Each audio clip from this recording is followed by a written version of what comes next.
Bienvenue sur ma chaîne YouTube L'univers de Megumi en Reiki. Je m'appelle Megumi.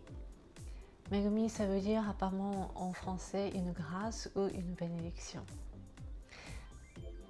Je suis maître enseignante du Reiki. Reiki est une méthode traditionnelle japonaise de bien-être et mieux-être qui est utilisée, qui est enseignée dans le monde entier maintenant.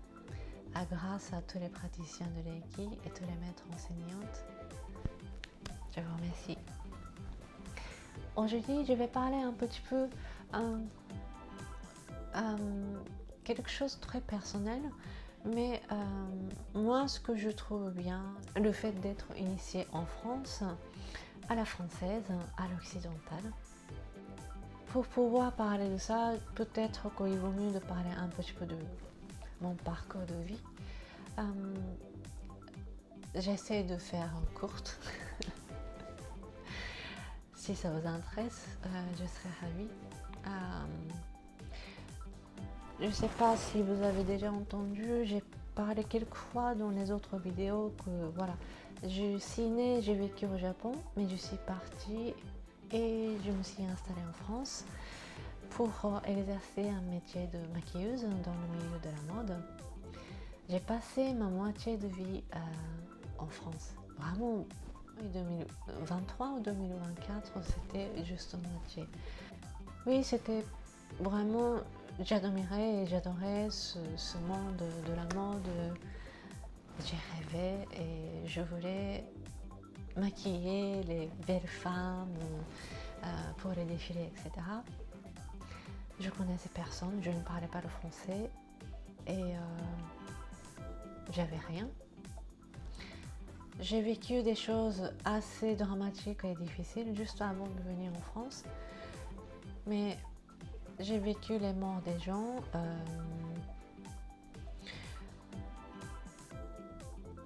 Ça, à ce moment-là, je me dis, ok, nous ne savons toujours pas quand est-ce que nous pouvons mourir.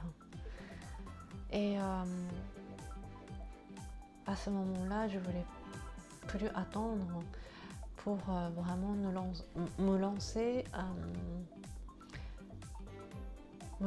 dans la vie, si vous voulez.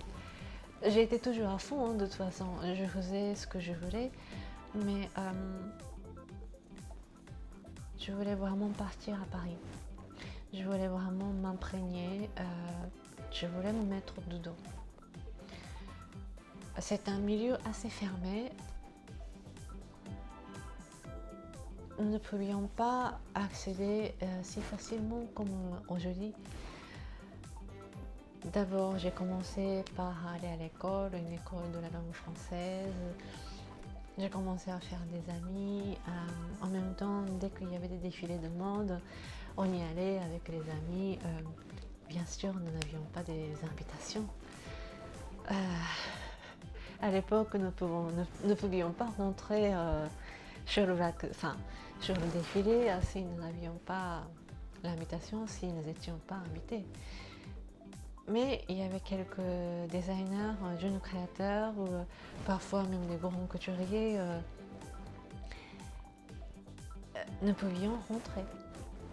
Les gens de sécurité nous laissaient rentrer vraiment tout à la fin. Nous étions en standing, nous étions debout, mais au moins nous pouvions regarder. Moi, j'ai pu au moins vivre cette ambiance. J'étais vraiment heureuse. Mais au fur et à mesure de la vie en France, c'était pas toujours facile vu que toutes les choses que je me suis habituée ne marchaient plus. Toutes les règles, tout le code moral, code social, code, je sais pas, amitié, ou relationnel, ou le comportement, l'attitude n'est pas pareil. Il fallait que j'apprenne, mais en même temps, je ne pouvais pas être une Française. J'ai pas grandi ici, j'ai pas eu l'éducation française. J'ai acharné à m'adapter. Mais lorsque Mon livre est sorti, je raconte tout ça, mon parcours de 20 ans à Paris, en France. Les gens sont intrigués, pourquoi tu as fait une carrière dans le milieu de la mode et tout à coup tu commences à faire ce genre de milieu d'énergétique ou de tu pars pour aller chanter ou tu fais une offrande de danse. Les gens sont intrigués. Donc je raconte tout ça. En tout cas, je me rends compte que je cherchais qui j'étais. Je ne savais pas qui j'étais.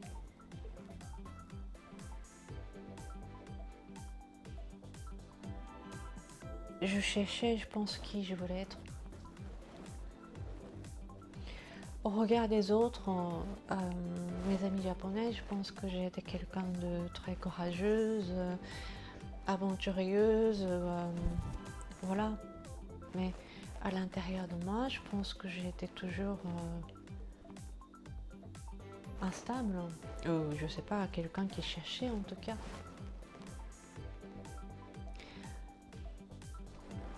Le fait de m'installer en France, j'ai appris énormément pour construire mon identité.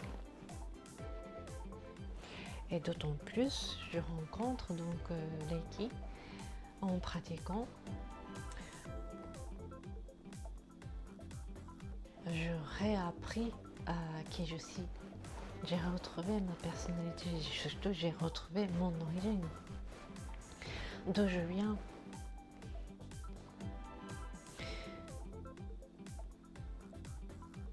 Je pense que ça prend énormément de temps pour pouvoir partager ce que j'ai envie de vous exprimer dans cette chaîne. Je vais essayer de mettre petit à petit les vidéos en parlant de la culture japonaise, l'histoire japonaise, la spiritualité japonaise, etc. Vous allez voir à tel point c'était flou.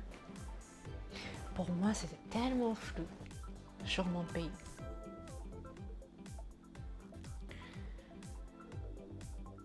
J'ai vu qu'il y avait beaucoup de gens qui étaient intrigués dès que je parlais de la croyance au Japon, ce qui se passe au Japon, la coutume japonaise, sur l'identité, etc.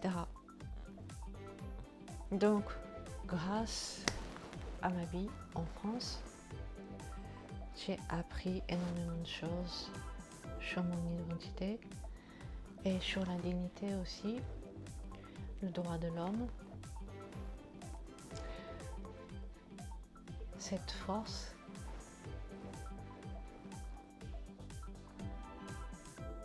Bien sûr, je ne peux toujours pas être française ou français ou occidentale.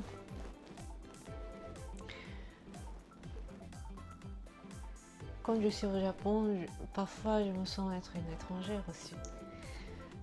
Pourtant, je ne suis pas métisse. Et quand je rentre au Japon, je me sens être « Ah, c'est chez moi ». Mais quand je rentre ici en France, sentir cette odeur à l'aéroport, je me dis « Ah, je suis rentrée ».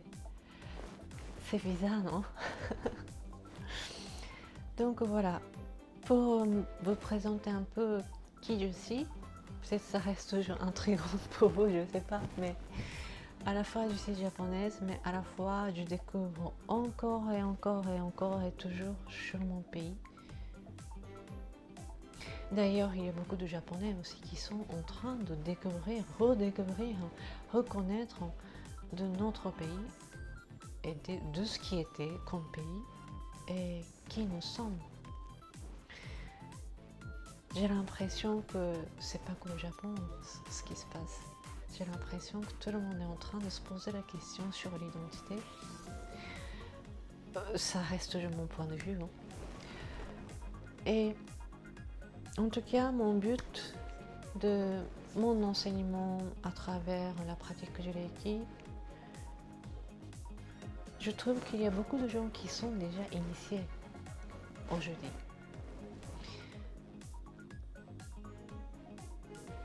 Tout ce que je souhaite pour tous ces initiés, Après, c'est chacun de leur choix et je ne vais pas imposer et je n'ai pas à convaincre. Mais tout ce que je souhaite en tant que praticien de Reiki, en tant qu'une japonaise qui vit en France, à travers cette pratique que j'ai Reiki, je souhaite que tous ces initiés au Reiki retrouvent leur source, leur origine, comme moi j'ai vécu. Peut-être ce n'est pas ce que vous souhaitez, je sais pas, mais c'est tellement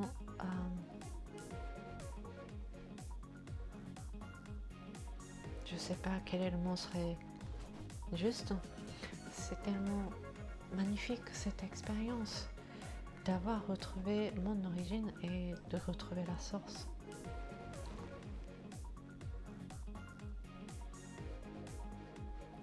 À travers cette tradition, enfin, à travers cette pratique non française, si vous êtes les Français, moi tout ce que je souhaite c'est de retrouver d'où vous venez votre âme.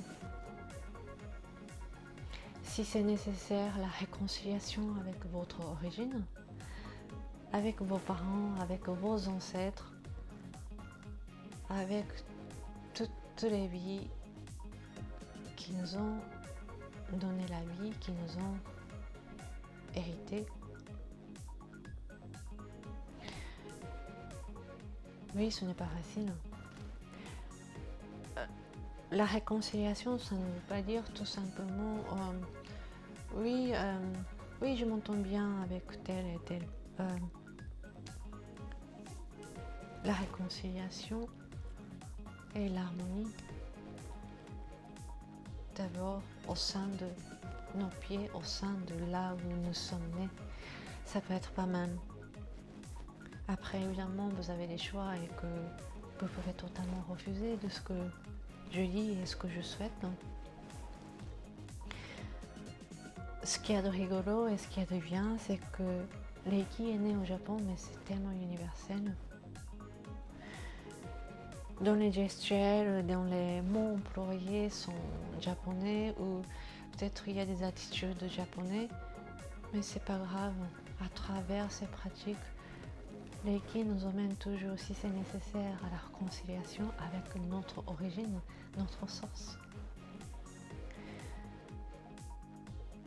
C'est tellement agréable de se retourner, de rentrer à la maison.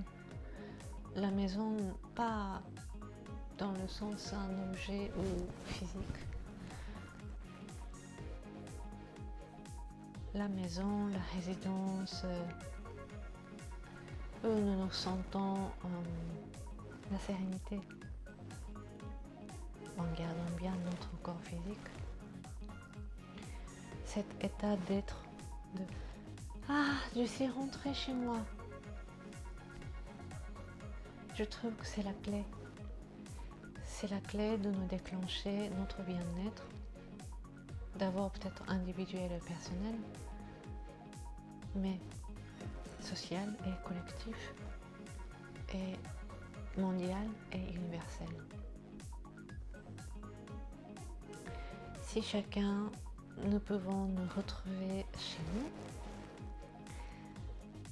ce n'est pas pour dire que nous nous enfermons. Non, c'est pas ça. C'est pour cela, cette harmonisation, un état de sérénité, de paix, que exprime et que nous emmène le Reiki et le travail et la pratique du Reiki. Voilà, c'est ça que je souhaite pour tous. Si vous êtes déjà des initiés, voilà. Et tout ce que je transmets, ce que j'essaie de pouvoir apporter si la personne souhaite, même au Japon aussi, au sein du Japon aussi, c'est ce que j'essaie de transmettre. De rentrer chez nous, de nous retrouver à la source, tous ensemble.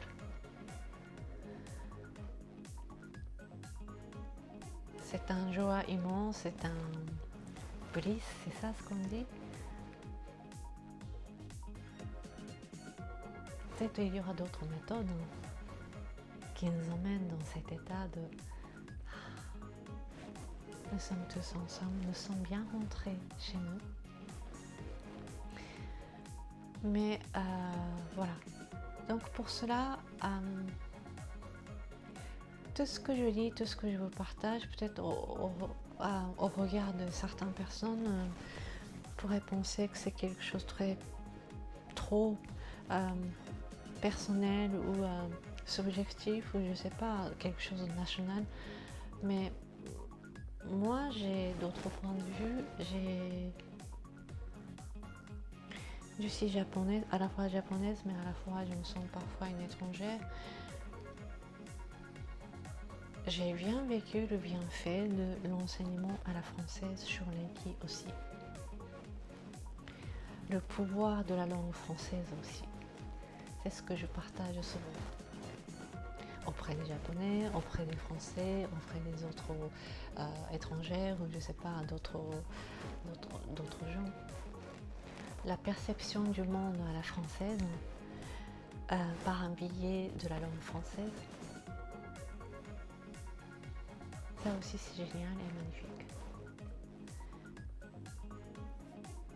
Et la perception du monde par le point de vue japonais, rien que de comprendre la langue japonaise, nous allons nous rendre compte qu'il y a telle différence. Mais en tout cas, dans mon univers, il n'y a pas de bien ou mal. Il y a du bien et du mal, tous ensemble.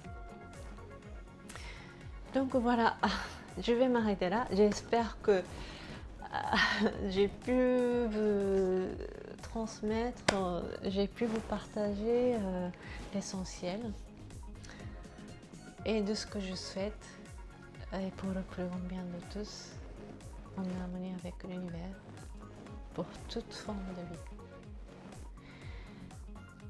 Je souhaite la paix et la sérénité dans le monde entier, dans l'univers, pour tous. Voilà. Arigatou gozaimashita. Merci d'avoir regardé jusqu'à la fin. On va se retrouver sur les autres vidéos. À bientôt.